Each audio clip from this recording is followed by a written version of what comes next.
आपको magnetic field intensity के बारे में बताया था, है ना। मैग्नेटिक फील्ड इंटेंसिटी की डायरेक्शन कैसे निकलती है?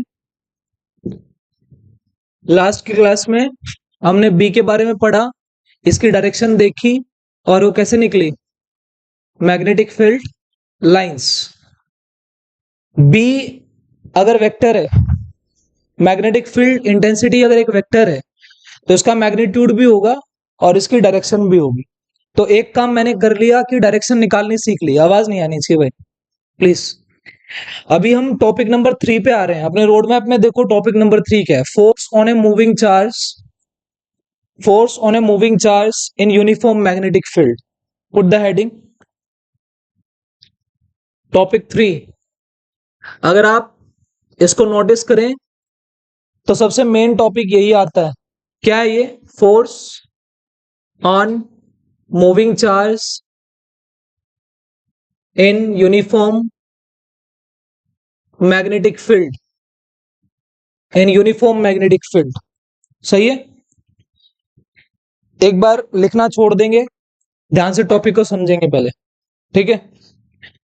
मतलब अगर टॉपिक के नाम से सजेस्ट करें या ये इंडिकेट क्या कर रहा है, हमें निकालना क्या है, फोर्स। किस पे निकालनी है? तो इस पे तो सबसे पहले सर्कल करना, इस चैप्टर की नीड है ये। चार्ज का मूव करना बहुत जरूरी है। अगर आप कोई चार्ज रेस्ट पे लेंगे ना तो आप ये निकाल नहीं सकते, ये आएगी ही नहीं। क्या हो गया ये? तो सबसे पहले आप अपने कोऑर्डिनेट सिस्टम बनाइए। मैं इसमें ना इंक डाल दे, इंक नहीं। तो आप सबसे पहले यहाँ पे मैग्नेटिक फील्ड लीजिए। फॉर एग्जांपल ये वाई है, ये एक्स है, ये जेड है। मान लीजिए इधर कोई बी है, यानी कि मैग्नेटिक फील्ड मैंने कहां से कहां दी, एक्स डायरेक्शन में दी। मैग्नेटिक फील्ड इंटेंसिटी की डायरेक्शन क्या होती है? क्या होती है? नॉर्थ से साउथ। अगर मैग्नेटिक फील्ड इंटेंसिटी की डायरेक्शन में इधर दे रहा हूं तो पक्का ये इंडिकेट कर रहा है कि नॉर्थ कहीं उधर है और साउथ इधर है। बात समझ में आ रही है? अगर ये दीवार नॉर्थ है, ये साउथ है, तो मैग्नेटिक फील्ड कहां होगी? इधर। North to south outside the magnet, south से नॉर्थ इनसाइड द मैग्नेट। तो यहां मैग्नेटिक फील्ड मैंने दी। यहां पे एक चार्ज है क्यू, कितनी वेलोसिटी से चल रहा है? v वेलोसिटी से चल रहा है। अगर b एक वेक्टर है तो v भी एक वेलोसिटी, एक वेक्टर क्वांटिटी है कि नहीं? इसका मतलब मैं सीधे सीधे बोल सकता हूं कि मेरा चार्ज v वेलोसिटी से b के थीटा एंगल पर चल रहा है। सही बात है। मैग्नेटिक फील्ड में कितने एंगल पर चल रहा है? ये थीटा एंगल पर चल रहा है। तो इस पे क्या लगेगी? फोर्स। सबसे पहला सवाल, फॉर्मूला डिराइव डायरेक्टली हो जाएगा, नो इशू। लेकिन अभी आपको सबसे पहले यह समझना है फोर्स लग क्यों रही है, क्यों लग रही है, कौन बताएगा? आपने ओस्टेड में क्या पढ़ा था? ओस्टेड का कंक्लूजन, कोई भी current carrying wire act like a, यार अगर करंट कैरिंग वायर एक मैग्नेट की तरह काम करती है तो चार्ज एक मूविंग जब होता है वो भी किसकी तरह काम करता है? मैग्नेट की तरह। तो इसमें अगर ये मैग्नेट है तो इसकी भी मैग्नेटिक फील्ड होगी कि नहीं होगी? और एक मैग्नेटिक फील्ड कौन से वाली है? बाहर वाली, जिसके अंदर आपने इसको मूव कराया है। तो इसकी भी मैग्नेटिक फील्ड, इसकी भी मैग्नेटिक फील्ड आपस में इंटरेक्ट करेंगे कि नहीं करेंगी? अरे हाँ या ना? मैं रीजन बता रहा हूं, ये जो मूविंग चार्ज है ये भी एक क्या है? मैग्नेट। और हर मैग्नेट की क्या होती है? Magnetic field. तो इसकी मैग्नेटिक फील्ड और इसकी मैग्नेटिक फील्ड, यानी कि जो बाहर से हमने दी, ये दोनों आपस में क्या कर रही हैं? इंटरेक्ट। यानी कि अगर मैं इसकी फील्ड लाइंस बनाने लग जाऊं तो इसकी फील्ड लाइन कुछ ऐसे ऐसे बनाऊंगा, ये वाली भी फील्ड लाइंस है, ये वाली फील्ड लाइंस इस फील्ड लाइन के साथ इंटरेक्ट करेंगी और आपस में क्या लगाएंगी? फोर्स। और इसलिए इस पे क्या लगती है? फोर्स लगती है। रीजन समझ में आ गया? दोबारा बताने की जरूरत है? आ गया? चलो, अब मुझे इसके हिसाब से क्या बताना है कि फोर्स कितनी लग रही है। इसने कहा जो फोर्स है ये इस बात पे डिपेंड करती है कि चार्ज कितना है। ये बिल्कुल वैसा ही है जैसे किसी छोटे बच्चे को थप्पड़ लगे और बड़े को लगे। वही काम है भाई। फोर्स किस पे लगानी है? क्यू पे लगानी है ना। क्यू ज्यादा होगा तो ज्यादा फोर्स लगेगी, क्यू कम होगा तो कम फोर्स लगेगी। तो F is directly proportional to q. दूसरा, फोर्स इस बात पे भी तो डिपेंड करती है कि थप्पड़ मार कौन रहा है। सही बात है ना। तो ये थप्पड़ कौन मार रहा है? बी। इस बी की वजह से क्या लग रही है यहाँ? फोर्स। जितनी मैग्नेटिक फील्ड ज्यादा लोगे उतनी फोर्स ज्यादा होगा। तो F is directly proportional to B. Second, क्या वेलोसिटी इज ए वेक्टर? क्या ये किसी एंगल पे इंक्लाइंड है? यस। अगर ये किसी एंगल पे इंक्लाइंड है तो इसका इधर कौन सा कंपोनेंट टूटेगा? v cos theta. और इधर क्या टूटेगा? v sin theta. ठीक। अभी के लिए आपको ऐसा लगेगा अगर ये v cos थीटा ये वाला कंपोनेंट है, इसकी वजह से इसके ऊपर कोई फोर्स नहीं लगेगी। क्यों नहीं लगेगी देखेंगे। लेकिन मैंने देखा कि ये जो v sin थीटा है, कौन सा कंपोनेंट है? ये साइन कंपोनेंट। ये कौन सा कंपोनेंट है? तो साइन कंपोनेंट पे डिपेंड करता है फोर्स। तो F is directly proportional to v sin theta. बात समझ में आया? ये मैंने ये वाला कंपोनेंट नहीं लिया। किस पे डिपेंड कर रहा है? इस पे कर रहा है। अभी हम देखेंगे किस पे फोर्स लगती है, किस पे नहीं लगती है। सो ये फर्स्ट, ये सेकेंड, ये थर्ड। मुझे सिर्फ एक ही टॉपिक कराना, उसके बाद मैं डाउट लूंगा। ठीक है। ये टॉपिक थोड़ा सा टाइम लेगा। इसमें राइट हैंड थंब रूल लगाना सीखेंगे। बोलो, प्रोपोर्शनलिटी वाली इक्वेशन क्या होती है? ऐड के कंबाइन, कंबाइन होती है। इधर क्या बन गया? F। प्रोपोर्शनलिटी ऐसे का ऐसे रहा। क्या ये q we B sine theta बन गया कि नहीं बन गया? आया ना। Q we B sine theta. Proportionality हटाने के लिए कौन आएगा? कांस्टेंट आएगा। F equals to k q we B sine theta. हमने देखा एसआई सिस्टम में, एसआई सिस्टम क्या, एसआई सिस्टम किसका होता है? यूनिट्स का। देखो, एक मैंने आपको जब भी बताया था, जब मैंने इलेक्ट्रोस्टैटिक पढ़ाई, और अब भी बता रहा हूं, किसी भी प्रोपोर्शनलिटी कांस्टेंट की वैल्यू आप यहां बैठ के निकाल नहीं सकते। एक चीज, ये सारी लैब्स में निकलती है, वो कंडीशन सेटअप की जाती हैं जिसमें इनकी वैल्यू निकाली जाए। तो कोई भी जो प्रोपोर्शनलिटी कांस्टेंट होता है उसकी वैल्यू दो चीजों पर डिपेंड करती है, एक मीडियम और दूसरा यूनिट का सिस्टम। यानी कि आप सीजीएस सिस्टम में लोगे इसकी वैल्यू बदलेगी, एसआई लोगे बदलेगी, और एसआई सिस्टम में इसकी वैल्यू हमारे साइंटिस्ट क्या देते हैं? 1 देते हैं। बात समझ में आई? तो ये फॉर्मूला क्या बन गया? F equals to Q we B sine theta. Yes और no? F equals to Q we B sine theta तुम्हारे इस चैप्टर का पहला फॉर्मूला है। अभी तक कोई फॉर्मूला नहीं आया था, तो पहला फॉर्मूला ही है। और मैंने इसको कहां से कंपेयर किया? इलेक्ट्रोस्टैटिक में मैंने कहा था ये इस जैसा है। अंतर क्या है यहाँ पे? ये V पे डिपेंड कर रहा है, ये V पे डिपेंड नहीं कर रहा। इसको पढ़ के देखूं? देखो, पढ़ना देखो एक बार। जब भी कोई चार्ज V वेलोसिटी से किसी मैग्नेटिक फील्ड में थीटा एंगल पर चलेगा, दोबारा बोलूं, कोई भी चार्ज जब V वेलोसिटी से मैग्नेटिक फील्ड में, कैसी है? यूनिफॉर्म। नॉन यूनिफॉर्म नहीं है, यूनिफॉर्म मतलब बिल्कुल एक जैसी। यूनिफॉर्म मैग्नेटिक फील्ड में चलेगा कितने एंगल पे? थीटा एंगल पे। तो उसमें क्या लगती है? फोर्स लगती है। कितनी लगती है? Q we B sine theta. अभी हमें थोड़ा सा इसको मॉडिफाई करना है जो हमारे सिलेबस में है। देखो, तो इधर मेरे पास फॉर्मूला निकल रहा है F equals to Q we B sine theta. क्या आपको ऐसा नजर आ रहा है? ये v B sine theta is a cross product. Cross product किस किस को आता? क्रॉस प्रोडक्ट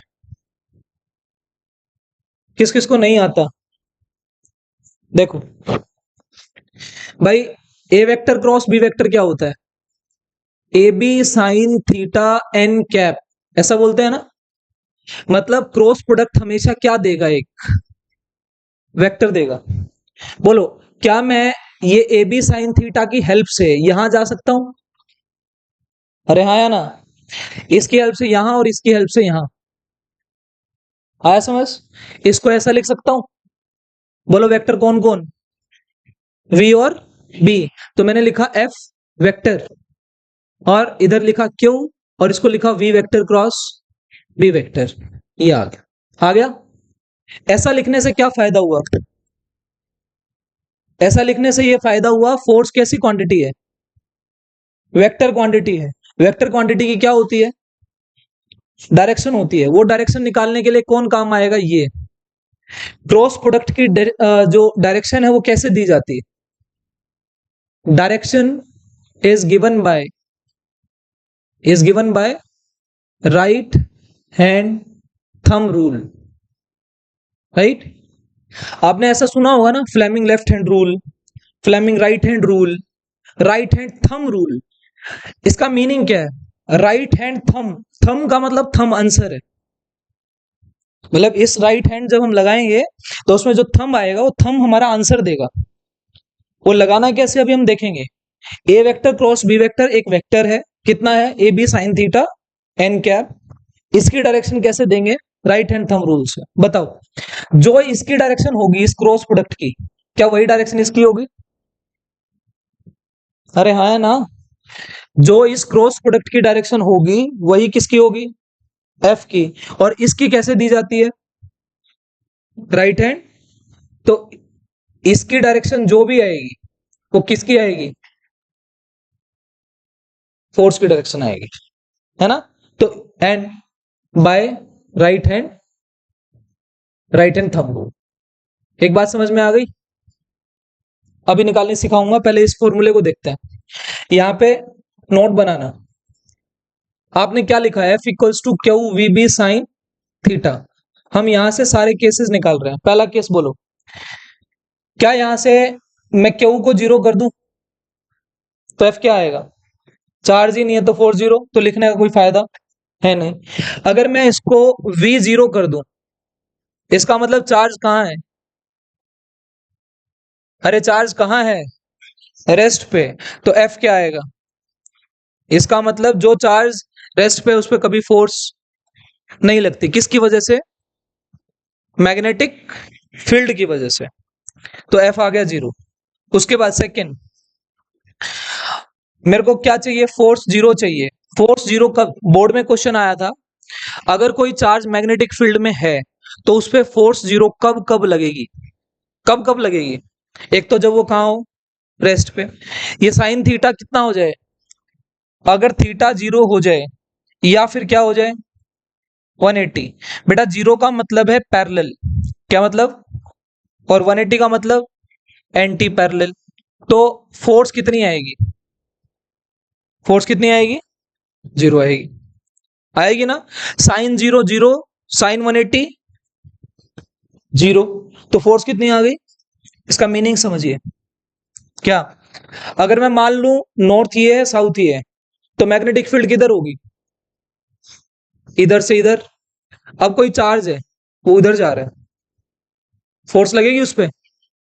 अगर मैग्नेटिक फील्ड इधर, चार्ज भी इधर, तो कैसे मूव कर रहा है?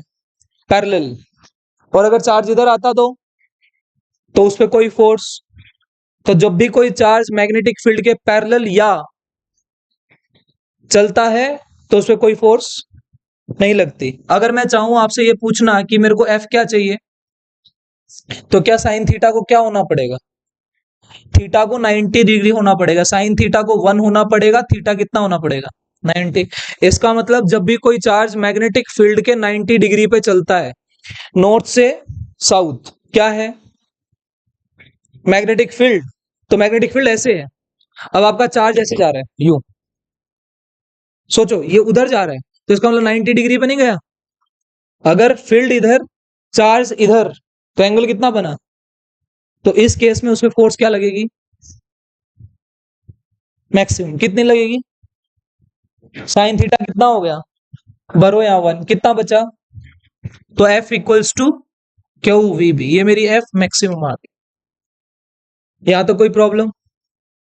जल्दी लिखिए।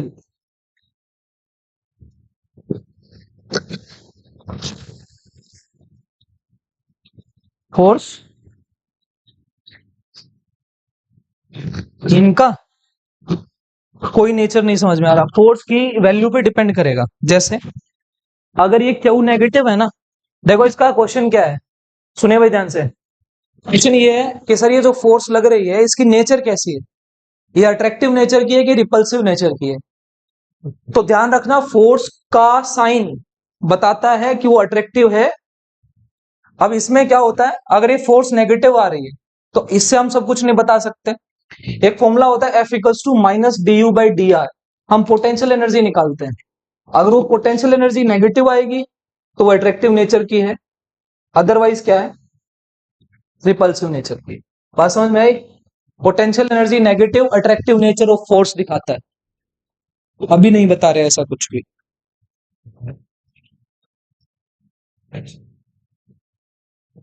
किन के पोल्स हैं? हाँ हाँ, ऑब्वियसली पोल्स हैं।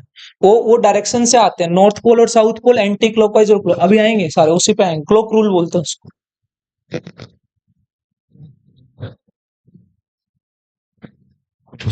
F equals to Q we B sine theta. अभी देखो, ये वाला कंपोनेंट इस चार्ज को कैसे चलाना चाह रहा है, कैसे चलाना चाह रहा है? अरे पैरेलल, बी भी उधर, ये भी उधर, और ये वाला कंपोनेंट ये हमने माना ही है, उसी से हमने रिजल्ट निकाले हैं। तो ये वाला कंपोनेंट हमेशा आंसर 0 देगा इसके साथ। ठीक है, फिर डाउट यहां तक? लिख क्यों नहीं रहा तू? क्या नहीं लाया? तो किसी और रफ में लिख ले।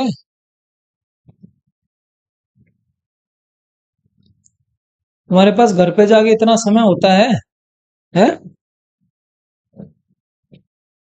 मैं 12वीं में था यार। मतलब कॉम्प्रोमाइज करेगा ना, फोन ना देख के, हैं?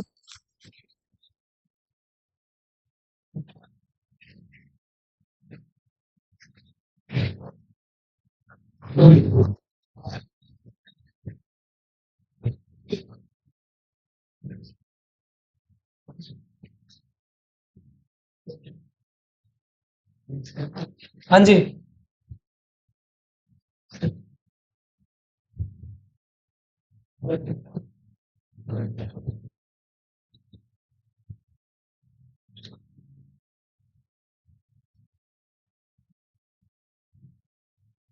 बातें मत करो भाई।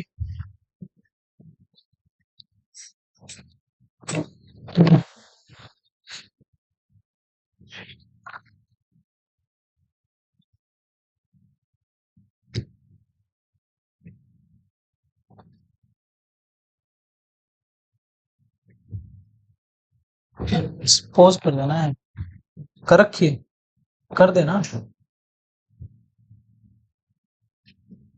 F इक्वल्स टू, ये नोट में 1 बना लेना, मतलब ये नोट यहां भी है। F equals to Q we B sine theta. Done. अब देखिए, मैंने कहीं पर भी बी डिफाइन नहीं किया, किया अभी तक बी डिफाइन नहीं किया। हम यहां से बी निकालते हैं, बोलो। B equals to F by q v sine theta.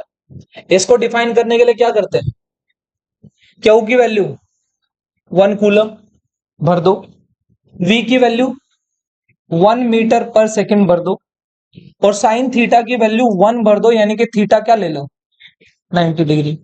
जब सारी चीजें आपने 1 1 भर दी, क्या बचा, फोर्स बी के बराबर आ रही है, हाँ या ना?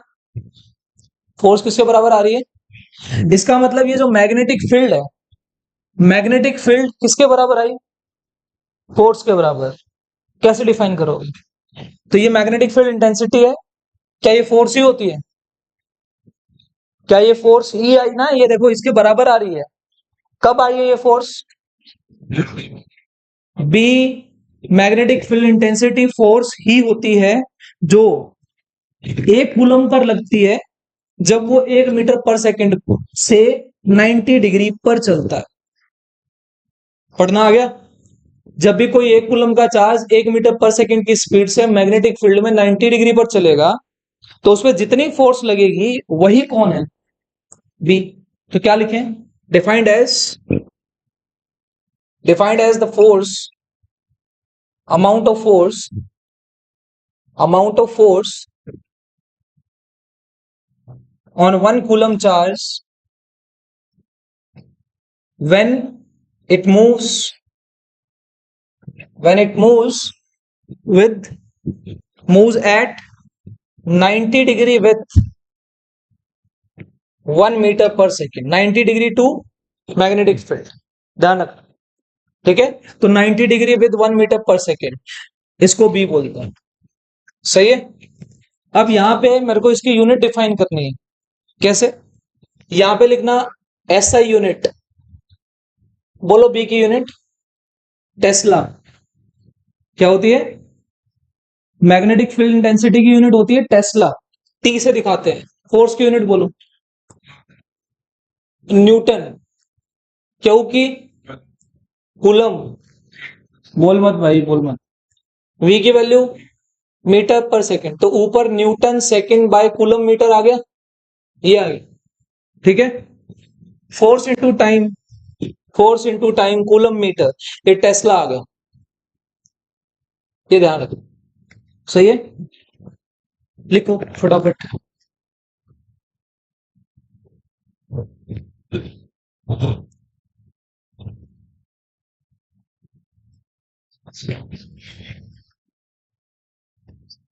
तो आपसे अगर 1 टेस्ला पूछे तो बता दोगे, अगर यहाँ पे 1 टेस्ला बोले तो सबके आगे 1 1 लगा दो, 1 1 1 1, 1 न्यूटन फोर्स,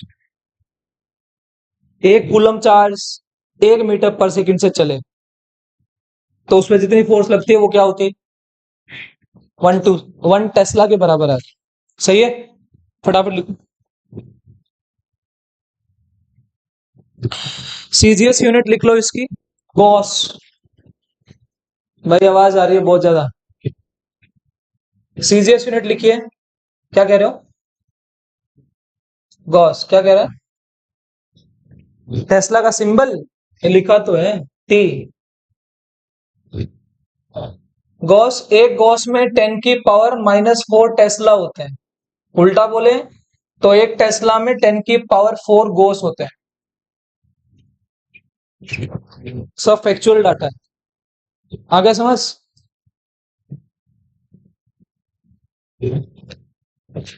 खत्म। अभी लास्ट टॉपिक, इसकी डायरेक्शन निकालने सिखा रहा हूं, उसके बाद डाउट लेंगे। देखो इधर, सबसे पहले यहां हेडिंग डालना राइट हैंड थंब रूल,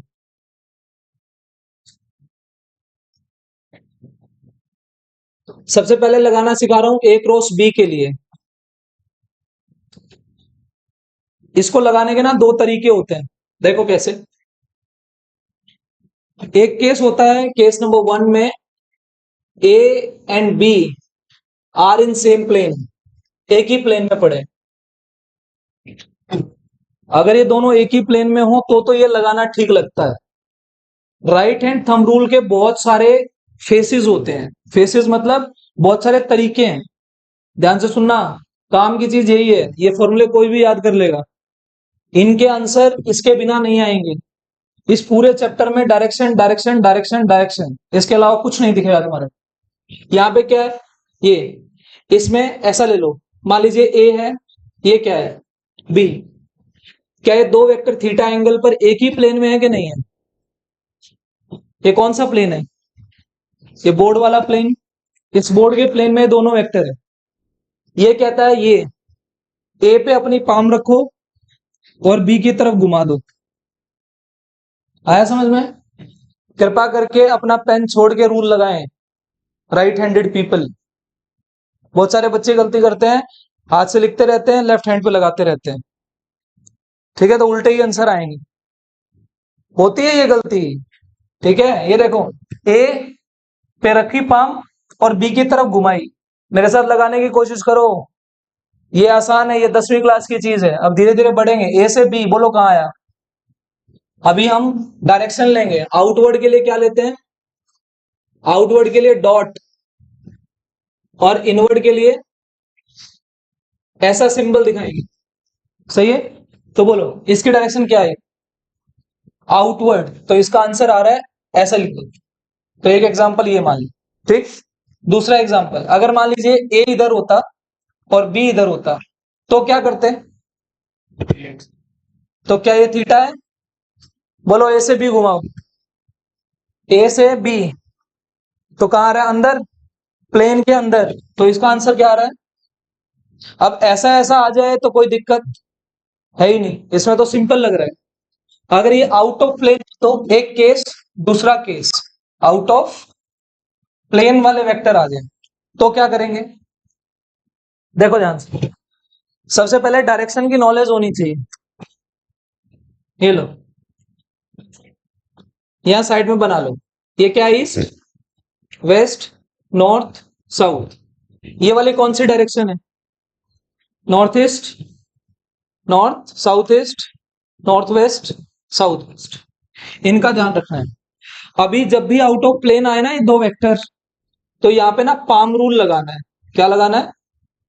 ये पाम रूल टीचर्स ने बनाया हुआ है, ऐसे किताबों में नहीं मिलता, ठीक है? मतलब ये इसी का राइट हैंड थंब रूल का एक अलग तरीका है लगाने का। राइट हैंड थंब रूल में कौन आंसर देता है? यहाँ पे पाम आंसर देगी। आता लगाना?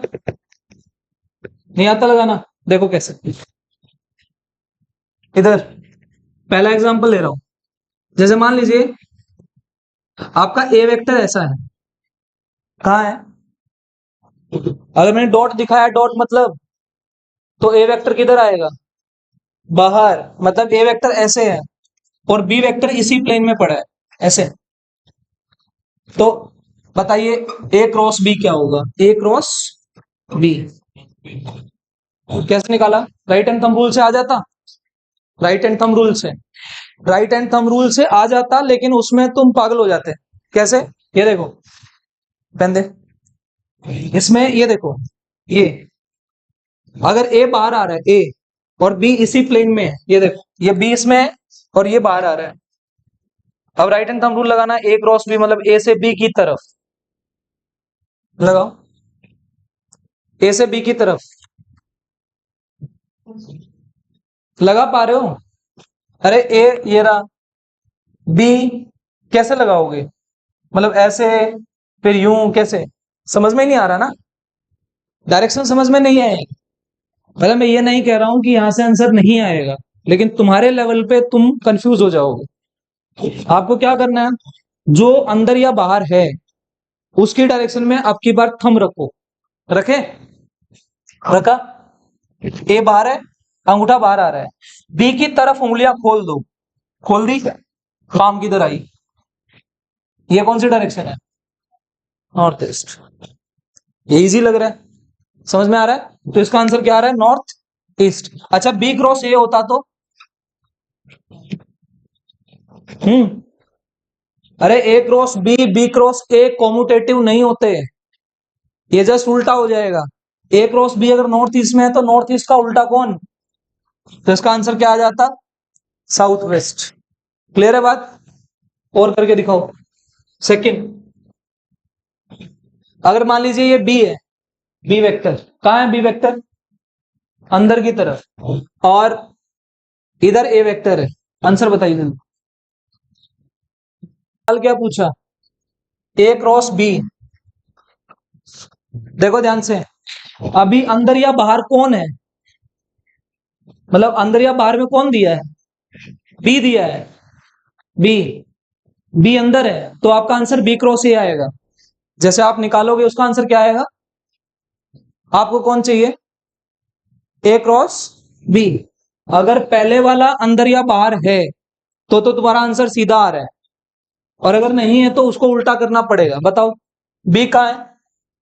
ये फिर नहीं आएंगे, मैं फिर बता रहा हूं, वीडियो से भी समझ में नहीं आएगा। बी अंदर, ए कहाँ है? उधर, उसकी तरफ उंगलियां खोल दी, उधर आया। कौन है इधर? अरे इस डायरेक्शन में कौन है? बी क्रॉस ए आया ये आंसर। बी क्रॉस ए क्या आया है? South east. तो इसका क्या आंसर होगा? North west. आ गया तेरे को लगाना है? तो बताइए एक बार, ये बी वेक्टर है, ले बता। ए क्रॉस बी बता दे, ए क्रॉस बी है। पहले बी की डायरेक्शन में अंगूठा रख, बी कहाँ है, बाहर, ए किधर है, उधर, क्या है ये, अरे नीचे कौन है, तो बी क्रॉस ए का आंसर साउथ और ए क्रॉस बी का आंसर नॉर्थ। आ गया समझ। नेक्स्ट फोर्थ, ए वेक्टर लो, बी वेक्टर, जल्दी बताओ ए क्रॉस बी कितना आएगा, बताओ, लगा, किस किस को लगाना नहीं आ रहा,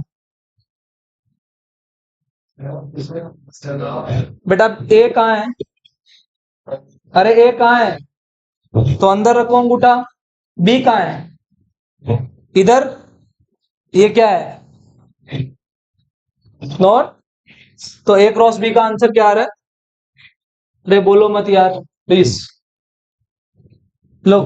अब मैं ये जो ए क्रॉस बी सिखा रहा हूं, तुम्हारे फॉर्मूले में क्या आ रहा है, F equals to Q v vector cross B vector. अब मेरे को क्या दिए जाएंगे, ये दिए जाएंगे, मान लो वी वेक्टर इधर है और बी वेक्टर इधर है, आंसर बताओ फोर्स किधर आएगी, जो जो इसका आंसर आएगा वही आंसर इसका आएगा, बताओ वी क्रॉस बी क्या है, वी कहाँ है, बाहर, अंगूठा रखो, ये बी कहाँ है, बी की तरफ उंगलियां खोली ऐसे, पाम इधर आ रही, तो वी क्रॉस बी का आंसर किधर आ रहा है, ईस्ट में आ रहा है, तो फोर्स भी किधर लगेगी, ईस्ट में लगेगी। बात समझ में आई। यहाँ पे तो कुछ करने की जरूरत ही नहीं है, यहाँ पे एक दो कोई भी सिंपल ले लो, बी वेक्टर अंदर है मान लीजिए, और कोई और एग्जांपल ले लो, वी इधर ले लो, बताओ किधर लगेगी, बी कहाँ है अंदर, बी ऊपर, उधर गया, ये तो बी क्रॉस वी का आया है, चाहिए कौन, तो ये ईस्ट आया, अंदर क्या आया, बी क्रॉस बी क्या आया, वेस्ट। आई थिंक क्लियर है। तो इस तरीके से राइट हैंड थंब रूल लगा के आप क्या निकाल सकते हो, डायरेक्शन। जिसको समझ में नहीं आया अभी भी पूछ सकता है, आ गया समझ में, उतार लो इसको।